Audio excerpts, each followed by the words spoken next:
Hi, welcome to Insights in Minutes. Ever signed a SaaS contract and later realized you missed a clause that cost your company thousands, or worse, put your data at risk? Today, we're pulling back the curtain on what actually goes wrong when SaaS agreements slip through the cracks. That scenario happens more often than you'd think, especially with companies juggling hundreds of SaaS applications. I'm here to help folks spot the landmines before they sign. We're going in depth on the 12 critical clauses every SaaS buyer needs to understand so you can avoid those nasty surprises. We'll break down agreement scope, pricing traps, SLAs, data protection, and those sneaky auto-renewals. Plus, we'll share practical negotiation tactics and show you the latest tools for contract management. If you work in procurement, legal, or IT, stick around. Let's kick things off by defining exactly what a SaaS agreement is and why getting it right matters so much. A SaaS agreement isn't just paperwork, it's the framework for your relationship with a vendor.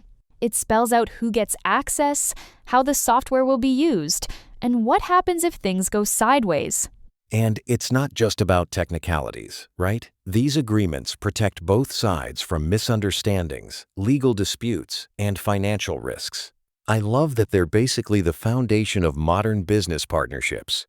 Exactly. Without a clear SaaS contract, you're vulnerable to hidden costs, unclear usage rights, and compliance headaches. I always say, if it's not spelled out, it's up for grabs.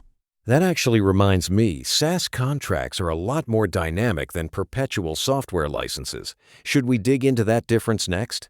So, perpetual licenses are old school. You buy software once and use it forever. But SaaS means ongoing access, and the vendor keeps control of their infrastructure. That vendor control shifts the risk. If a SaaS provider's server goes down, you're locked out. That's why uptime, data, and exit clauses in your agreement are so critical.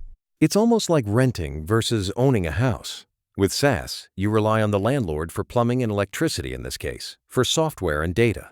And that dependency means you need contract clauses that guarantee service, protect your data, and lay out exactly how you can walk away if things don't work out. Let's break down those 12 key clauses you should never skip. Starting with agreement scope, what does that tell you? Scope defines exactly what you're allowed to do with the SaaS product.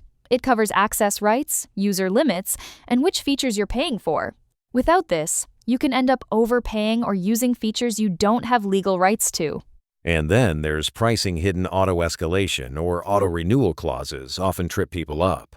If the contract lets prices shoot up at renewal, you need to negotiate a price lock or at least clear notification periods. Service level agreements SLAs are another big one. Vendors might promise best effort support, but unless you get guaranteed uptime and penalties for outages, you're rolling the dice.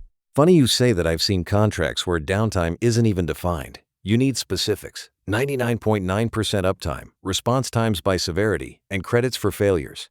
Let's pivot to data ownership and liability next. They're the backbone of protecting your business. With SaaS, your business data usually sits on vendor servers. Data clauses spell out who actually owns it, how it's protected, and what happens after you terminate the contract. A common pitfall is vague language around product improvement. Some vendors use your data for analytics unless you opt out. Always check for explicit consent and a clear export window before deletion. Liability clauses are tricky. If the vendor limits compensation to a few months of fees, you could be left exposed after a big outage. Push for a higher cap, especially for data breaches. And indemnification.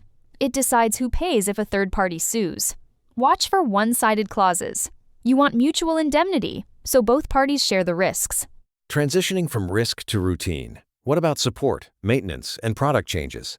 Support and maintenance clauses outline how you get help, whether there's 24/7 support, guaranteed response times, and coverage for bug fixes or updates. Vague, reasonable efforts aren't enough. Product modification clauses are the silent killers. Vendors can change features or pricing with little notice. Negotiate for at least 60-90 days notice and the right to exit if you don't accept changes. And governing law sounds boring, but it decides where legal disputes are handled. If the contract requires litigation in the vendor's home state, it could cost you a fortune. Always check the jurisdiction aligns with your compliance needs. Before we wrap up, let's talk red flags and how tools like CloudEagle.ai make managing contracts less of a headache.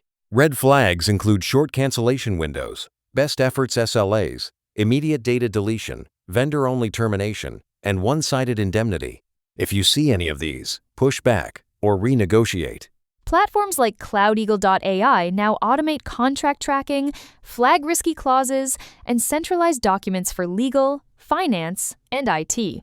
They even pull key terms from PDFs so you're not scrambling last minute. That's a game changer. With renewal alerts, clause tagging, and spend-to-contract alignment, you can prevent nasty surprises and negotiate from a position of strength. And if you're dealing with multi-region compliance, smart tools help track governing law clauses and support cross-border audits. Let's close out with actionable takeaways for anyone dealing with SaaS agreements. First, never sign a SaaS agreement without reviewing the 12 key clauses, especially scope, SLAs, data ownership, and liability. Second, watch for hidden auto-renewal and modification terms that could lock you in or change the game unexpectedly. Third, insist on mutual indemnification and enforceable support guarantees. Those are your safety nets when things go wrong. And a bonus tip, use contract management platforms to track renewal dates, flag risks, and align spend with usage. Your next step, audit your current SaaS contracts for red flags and missing clauses, then set up alerts for upcoming renewals. Don't wait until you're locked in for another year. Thanks for joining us for this deep dive. If you've got questions on contract negotiation or want to hear more, drop us a message. See you in the next episode of Insights in Minutes by CloudEagle.ai.